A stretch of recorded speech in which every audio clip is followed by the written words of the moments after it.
আগামী 16ই মে শনিবার দিন এই বছরের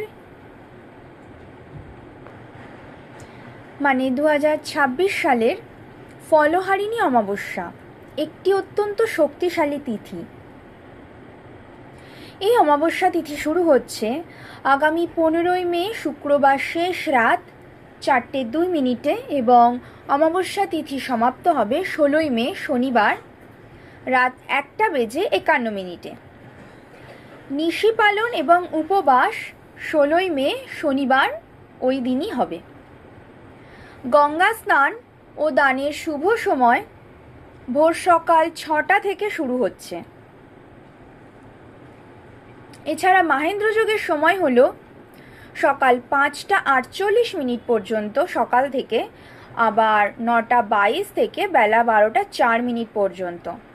অমৃত যোগের সময় হল 16ই মে শনিবার বিকেল 3:36 থেকে সন্ধ্যে 6:07 পর্যন্ত, আবার সন্ধ্যে 7:42 পর্যন্ত, সন্ধ্যে 7টা থেকে 7:42 পর্যন্ত, আবার রাত 11:16 থেকে রাত 1:22 পর্যন্ত। এই দিন সকালবেলা স্নানের জলে আপনি অল্প পরিমাণ সন্ধক লবণ দিয়ে তার সাথে একটু কালো তিল মিশিয়ে সেই জল দিয়ে অবশ্যই স্নান করুন।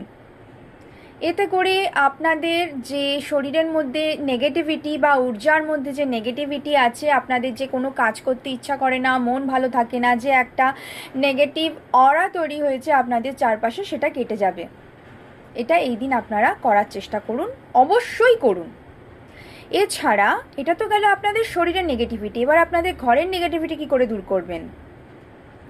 এই দিন আপনি যখন ঘর মুছবেন, সেদিন আপনার ঘর মোছার জলে কিছুটা পাতিলেবুর রস এবং সন্ধক লবণ মিশিয়ে আপনি ঘর মুছুন। এতে করে আপনার ঘরের মধ্যে যে নেগেটিভিটি জমা হয়েছে সেগুলো দূর হবে। ফলহারিণী অমাবস্যা তিথি মায়ের চরণে নিজের কর্মফলকে সঁপে দেওয়ার তিথি। এই সময় যে কোনো মন্দিরে গিয়ে আপনি এই সময়ের মরশুমি যে ফল, সেই মরশুমি ফল 5 রকম নিবেদন করুন। এই যেমন আম, জাম, লিচু, তরমুজ, মায়ের অত্যন্ত প্রিয় বেদানা, এই জাতীয় ফল মাকে আপনি নিবেদন করুন। এই দিন আপনাদের ব্যবসা বাণিজ্যের উন্নতির জন্য, আপনাদের ঘরে সুখ স্বাচ্ছন্দ্যের সমৃদ্ধির জন্য আরও একটি টোটকা আমি বলে দিচ্ছি। সেটা হচ্ছে, আপনি এই দিন 16টা কাঁঠালি কলা নিয়ে আপনি